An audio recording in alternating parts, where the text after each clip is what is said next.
දන්නවද මීමැසි රාජධානියක සියලුම අනසක පතුරවාගෙන ඉන්නේ මීමැසියක් කියලා. එයා තමයි මීමැසි රජිනිය.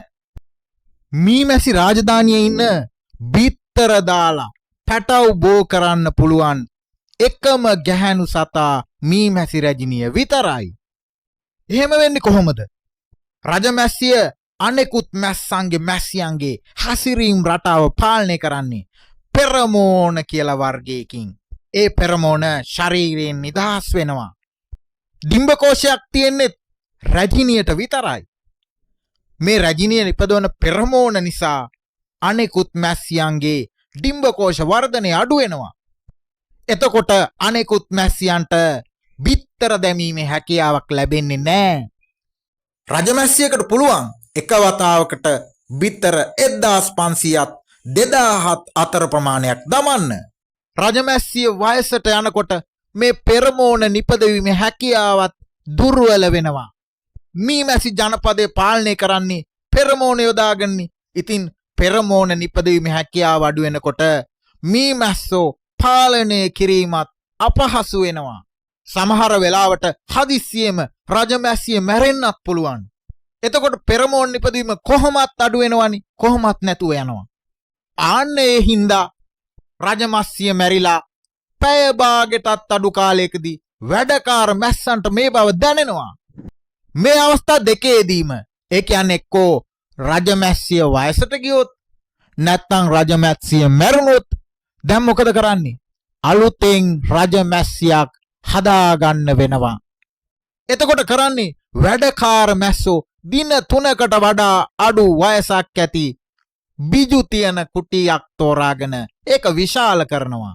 මේකට කියන්නේ හදිසි රැජිනිය කුටිය කියලායි. කොහොමද එතකොට සාමාන්‍ය පිළවෙක් රැජිනියක් වෙන්නේ? පිළවුන් බලා ගන්න සාත්තුකාර මැස්සියෝ ඉන්නවනේ. ඒ අය රොයල් ජෙලි නම් වූ විශේෂ ආහාරයක් නිපදවනවා. මේ රොයල් ජෙලි වැඩි ප්‍රමාණයක් මේ පිළවට තෝරාගත්තු විශේෂ පිළවට ආහාර විදියට දෙනවා. දින 15ක විතර කාලයක් ගියාට පස්සේ අලුත් මීමැසි රැජින එයාගේ කුටියෙන් එළියට එනවා. එළියට ආවට පස්සේ දැන් අර පරණ රැජින ඉන්නවනේ. එක්ක මේ පරණ රැජින අලුත් රැජින විසින් මරා දමනවා. නැත්තම් මේ අලුත් රැජිනක් හැදීමේ කාර්ය ආරම්භ වුණාම පරණ රැජින මැරිලා නැත්තම් පරණ රැජිනට මේ බව දැනෙන්න පටන් ගන්නවා. එතකොට මොකද කරන්නේ? පරණ රැජින තවත් මීමැස්සෝ ටිකක් එක්ක වෙනත් තැනක් හදාගන්න කියලා වෙනත් තැනකට යනවා. සමහර අවස්ථා තියෙනවා මීමැසි රැජිනියෝ අලුත් මීමැසි රැජිනියෝ කීප දෙනෙක් ඇති වෙන්න පුළුවන් අවස්ථා. ඒ වගේ වෙලාවට මේ අලුත් රැජිනියෝ ටික මීමැස්සොත් එක්ක වෙන වෙන තැන් වලට යනවා අලුත් රාජධානි හදන්න. එතකොට මීමැසි රාජධානිය මීමැසි ජනපදය කුඩා කොටස් වලට කැඩෙනවා. සාමාන්‍යයෙන් මීමැසි රැජිනකගේ වයස අවුරුදු 3ක් විතර වෙනවා. ඒක අනෙක් මැස්සෝ ටිකයි මැස්සියෝ ටිකයි එක්ක ගත්තොත් විශාල වයසක්. මැස්සොන්ට මැස්සියන්ට තියෙන්නේ අඩු වයසක්.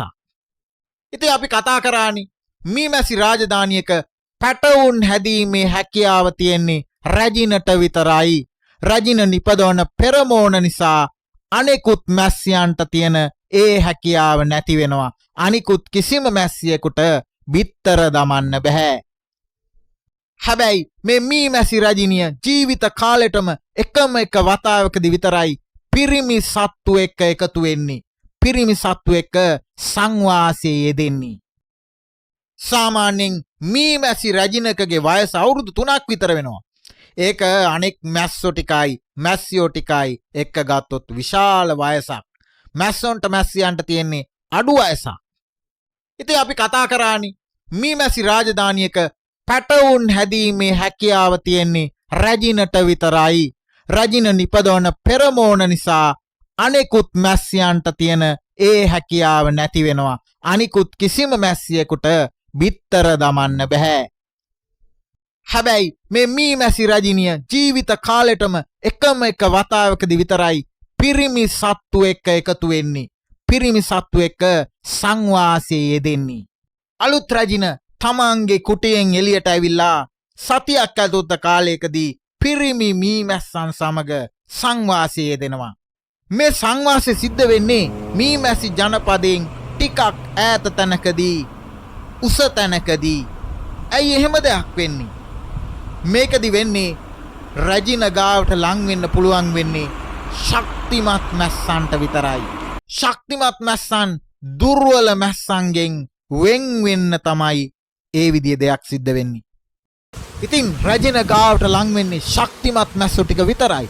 රැජිනත් එක්ක සංවාසය දෙන්නේ ශක්තිමත් මැස්සෝ ටික විතරයි.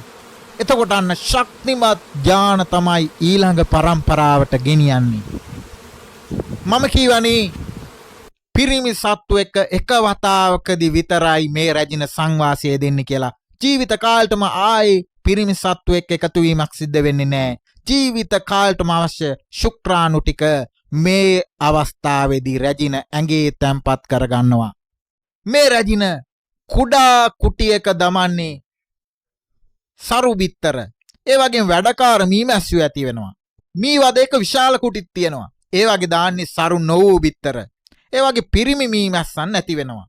මී වදේ බඳින්නේ, පැණි එකතු කරන්නේ, පැටවුන් පෝෂණය කරන්නේ, වදේ ආරක්ෂා කරන්නේ. මේ සේරම කරන්නේ කවුද? ගැහැණු වැඩකාර මීමැස්සියෝ. එයාගේ ආයු කාලය සති 6ත් 16ත් අතර කාලයක්. එතකොට පිරිමි මීමැස්සෝ ඒ අයගේ එකම කාර්යය වෙන්නේ අලුතෙන් රැජිනක් ආවහම ඒ රැජින එක්ක සංවාසය දීම විතරයි. පැණි හිග කාලවලදී පිරිමි මීමැස්සෝ ගාන අඩු වෙනවා. මීමැසි ජනපදයක් අතහැරලා තවත් තැනකට යන්න ඕන වෙන අවස්ථාවකදී ඔත්තුකාර මීමැස්සෝ ටික කලින් ගිහිල්ලා අලුතෙන් ජනපදයක් හදන්න සුදුසු තැනක්, ගස්බෙනයක්, ගල් කුහරයක් නැත්නම් ඒ වගේ වෙනත් තැනක් හොයා ගන්නවා. මේ වගේ වෙලාවට පරණ මී වදේ තියෙන පැණි බීලා කුසවල් ටික පුරවාගෙන ඉන්නවා. පැය කීපයක් ඇතුළත තරුණ මැස්සෝ ටික එකතු වෙලා අලුතින් උපදින පිළවුන්ට ඉටි වද නිර්මාණය කරනවා. මේ ඉටි නිෂ්පාදනය කරන්නේ මීමැස්සන්ගේ උදර ප්‍රදේශයෙන්. ලෝකේ පුරා තියෙන ගස්වැල් වල ඵලදා වැඩි කරගන්න මල් පරාගෙන කිරීමේ කාර්යයෙන් 70%ම කරන්නේ මීමැස්සෝ. මීමැස්සෝ නිපදවන මී පැණිවල ගුණ ගොඩක් තියෙනවා. රාත්‍රියේ නිින්දට යන්න පෙර මී පැණි හැන්දක් ගත්තාම ශරීරයේ අමතර මේදේ දහණය වෙලා බර අඩු වෙන්න උදව් වෙනවා. මී පැණි රූපලාවන්‍ය කටයුතු වලට උදව් වෙනවා. සම පැහැපත් කරන්න, සමේ අඳුරු ලැප අයින් කරන්න, කුරුලෑ තුවාල අයින් කරන්න, සම දීප්තිමත් කරන්න උදව් වෙනවා. එනිසා ලෝකේ තියෙන ගොඩක් රූපලාවන්‍ය නිෂ්පාදන වලට මී පැණි ඇතුළත් කරනවා. ශ්වසන පද්ධතිය ආශ්‍රිත රෝග අඩු කරන්නත්, මතකය වැඩි කරන්නත්, ප්‍රතිශක්තිය වැඩි කරන්නත්, හිස් හොරි අඩු කරන්නත් මී පැණි උදව් වෙනවා.